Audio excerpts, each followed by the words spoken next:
Bien, seguimos con el libro de Sofonías para continuar este caminar por la palabra de Dios. Y hoy vamos a terminarlo. De hecho, vamos a Sofonías solamente tiene 3 capítulos. Ya vamos a las puertas luego del profeta Ageo. Y así sucesivamente iremos agotando ya los profetas menores. Para luego entrar en otra dinámica con unos libros que complementaremos para esta serie que vincula Antiguo con Nuevo Testamento.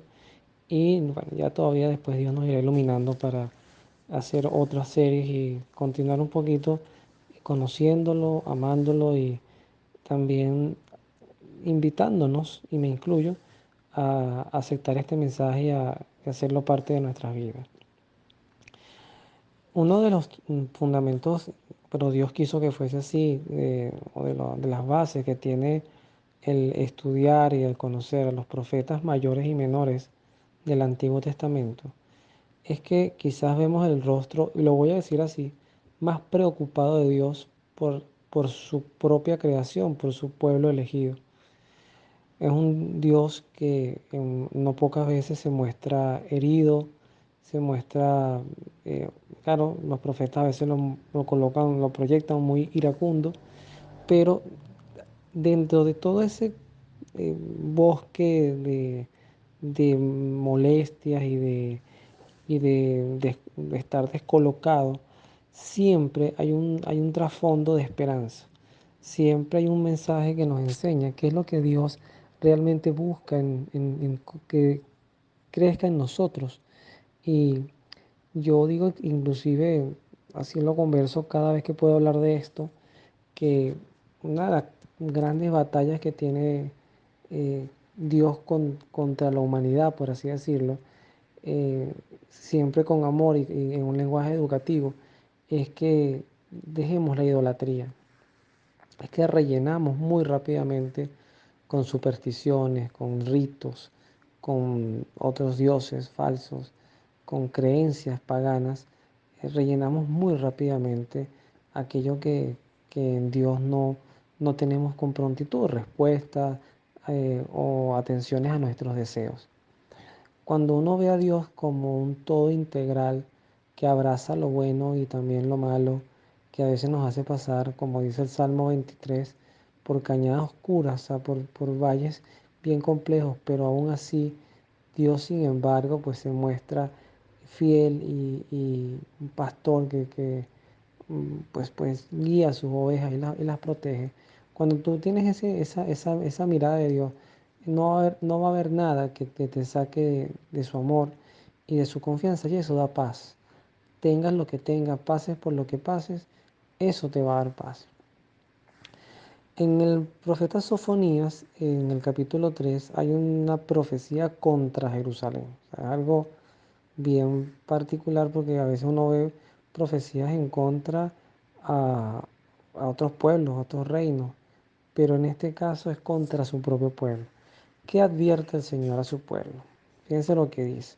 Y hay que estar muy claro con las características de lo que Dios acusa, porque no es a todos, sino Él va acusando y va, si quieren decirlo, amenazando algunas características que son muy contrarias al deseo de Dios. Entonces dice así: ay del rebelde, de la manchada, de la ciudad opresora.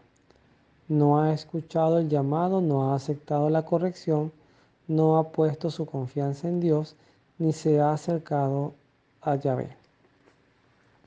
Sus reyes en medio de ellas son como leones que rugen. Sus gobernantes son como lobos nocturnos que no guardan ni un hueso para el día siguiente. Sus profetas son unos charlatanes dispuestos para que cualquier mentira o dispuestos para cualquier mentira. Sus sacerdotes profanan las cosas santas y no respetan la ley. Me detengo aquí, hasta ahí es donde vamos a leer, pero me detengo para hacer un bosquejo rapidito de lo que hemos avanzado en lectura. Aquí hay una acusación contra la soberbia, aquí hay una acusación contra la opresión, aquí hay una acusación también contra los que hablan falsamente en nombre de Dios. Y no solamente pensemos en adivinos o gente que sale por televisión leyendo cartas. Hay mucha gente que eh, lleva falsas esperanzas a otros, que, que te dicen nada malo va a pasar y tú no lo sabes, o sea, Dios, ni nada bueno, o sea, sencillamente uno hace como, esta imagen me gusta mucho, se la escuché a un sacerdote una vez, que decía, es como el niño pequeño, yo tengo mi hijo se sube conmigo en la moto o vamos a pie o se monta en una camioneta, o vamos en metro, él no sabe para dónde va, pero el solo hecho de que él sepa que va con su mamá o va con su papá o va con ambos, para él ya es garantía. O sea, su mundo está en torno a nosotros. Y él nos lo dice. Él me decía hoy, por ejemplo, una cosa con la que me salió hoy, se los comparto. Me decía, si yo, él estudia donde nosotros trabajamos. Él me decía, ¿tú te quieres cambiar de trabajo? Yo le decía, bueno, no, hijo, eso está en manos de Dios.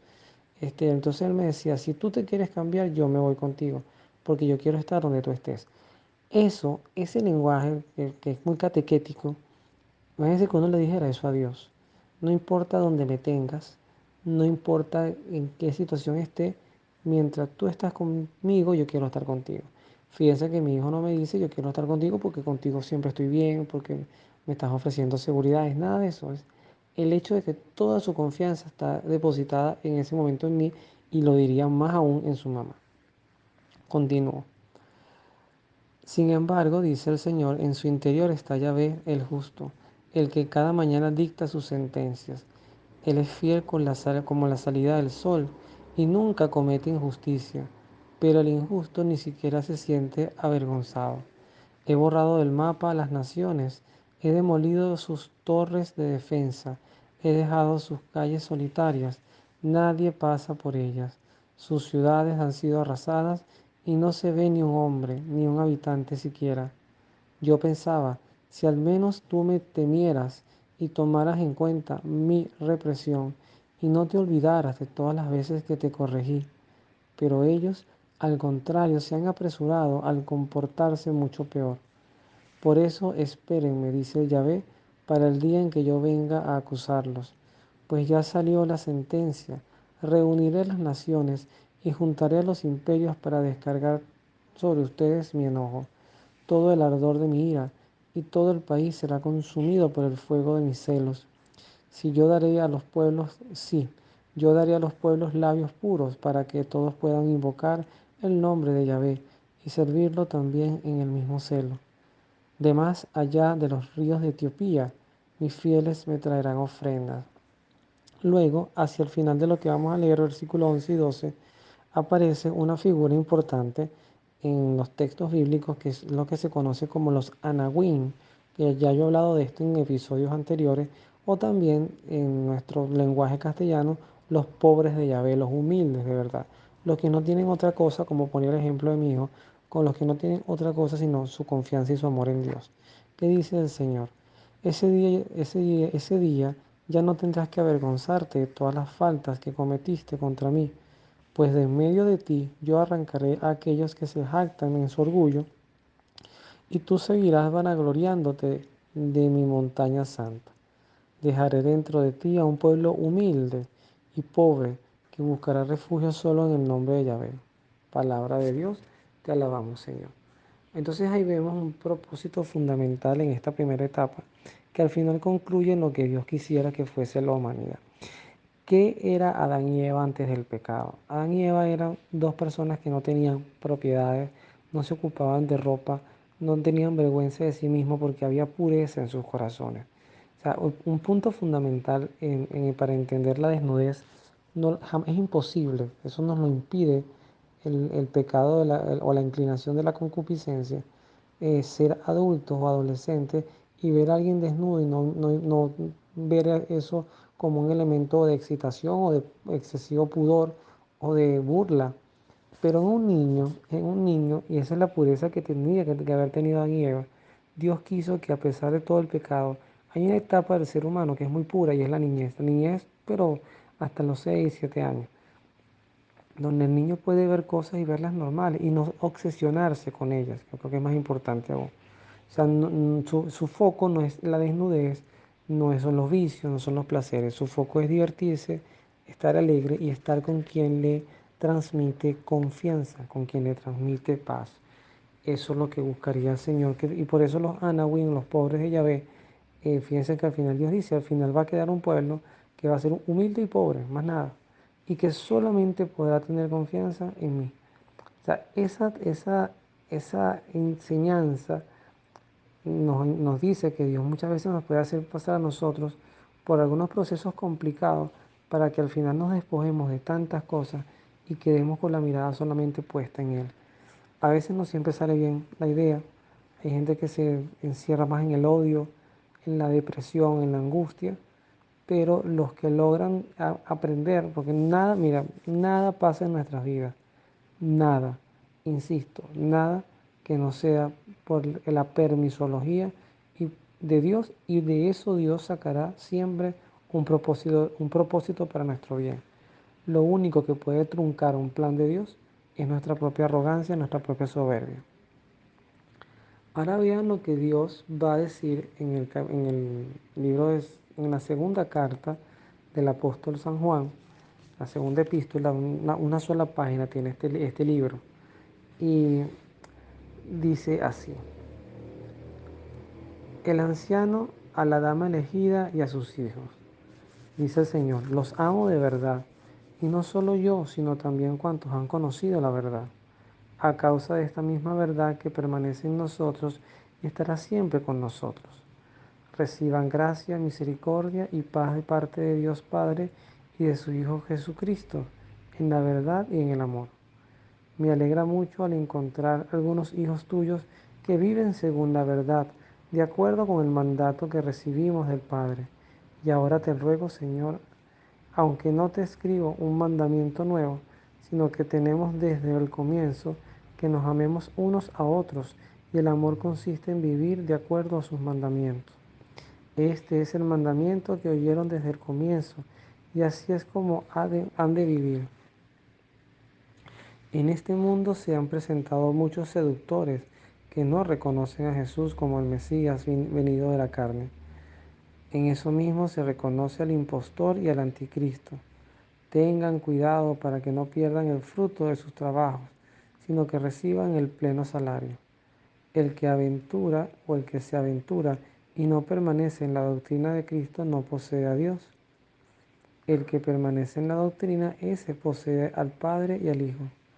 Si alguno viene a ustedes y no trae esa doctrina, no lo reciban en sus casas ni lo saluden, pues el que les saluda se hace cómplice de sus malas obras. Palabra de Dios, te alabamos, Señor. Eso parece un lenguaje muy antiecuménico, pero tiene un propósito también muy importante. Y les sigo contando anécdotas. Mi hijo, por ejemplo, contaba a uno de sus tíos que intentaba llevárselo un día echando broma para su casa, pero sí sin decirnos nada a nosotros, que éramos sus papás, porque no estaba en ese momento con nosotros, lo estaba cuidando su abuela.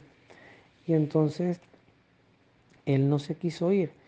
Y él le decía que yo no me voy si mi papá o mi mamá no están. ¿Qué hace esa fidelidad y esa obediencia? Dos cosas. Primero, el amor, que va muy vinculado con el respeto, ¿no? Amar y respetar. Pero segundo, hay un temor que es sano. Y es el temor, deberíamos tener todos ese temor, el temor de perder la gracia, de pecar y que en el camino nos perdamos. Para eso hay que tener convicciones muy claras. Y por eso vuelve Dios a exaltar, y por eso es que es importante conocer la palabra de Dios de manera integral, porque Dios sí tiene un perfil para la santidad. No es verdad que cualquiera como le venga en gana y Dios te va a amar tal cual como eres, que sí es verdad. Dios nos ama como somos, pero no nos deja donde estamos. Eso no es una frase mía, eso es una frase, si no me equivoco, de San Agustín o de alguno de estos santos importantes de los primeros siglos. Pero efectivamente el hecho de que Dios nos ame como somos, Dios tiene un perfil para nosotros. A ver, cuando un estudiante entra a un liceo o a una universidad, pudiéramos decir de manera no perfecta, pero que todos sus docentes, todo el carisma que puede haber en esa institución, bien sea universitaria o preuniversitaria, eh, es de respeto, es de cordialidad, es de tú eres uno más de nuestra familia. Y eso es amar a la persona con sus ignorancias, con sus vacíos, con lo que no sabe, con sus exámenes reprobados. Pero, ¿cuál es el perfil que desea la institución que salga de allí? Una persona capacitada, cargada de habilidades técnicas, habilidades humanas, que sirvan para la vida y lo haga un ciudadano de bien. Entonces con Dios es igual.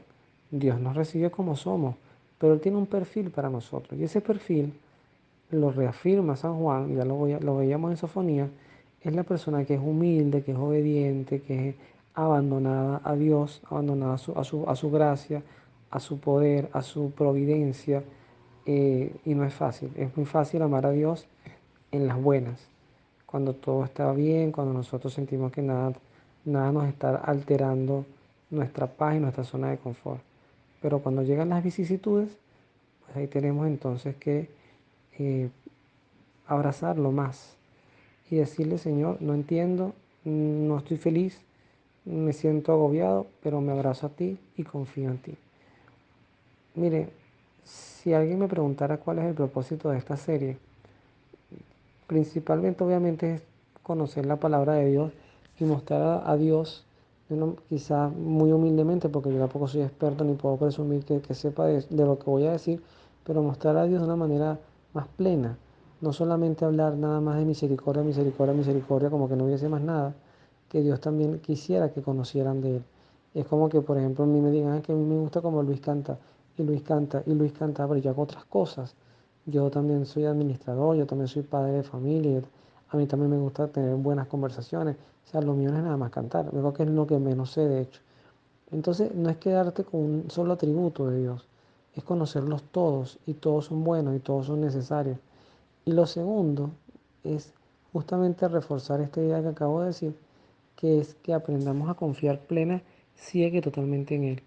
Es abandonarnos, agarrarnos de su mano y decirle, Señor, de verdad, aquí estoy para que me lleves, para que me guíes, para que me hagas un ser humano de bien, y para ser un buen padre, un buen esposo, un buen hijo, un, un buen vecino, un buen tío, todo lo que esté relacionado con socializar y con amar al prójimo. Así que bueno, esperemos que Dios nos ayude respondiendo a este tema, para que aunque sintamos, como dice el tema de hoy, aunque sintamos que lo perdemos todo desde el punto de vista material, físico, pues que lo ganemos todo al quedar solamente Dios con nosotros. Cuando todo haya fallado, Dios nunca va a fallar. Que Dios lo bendiga, nos vemos en la oración.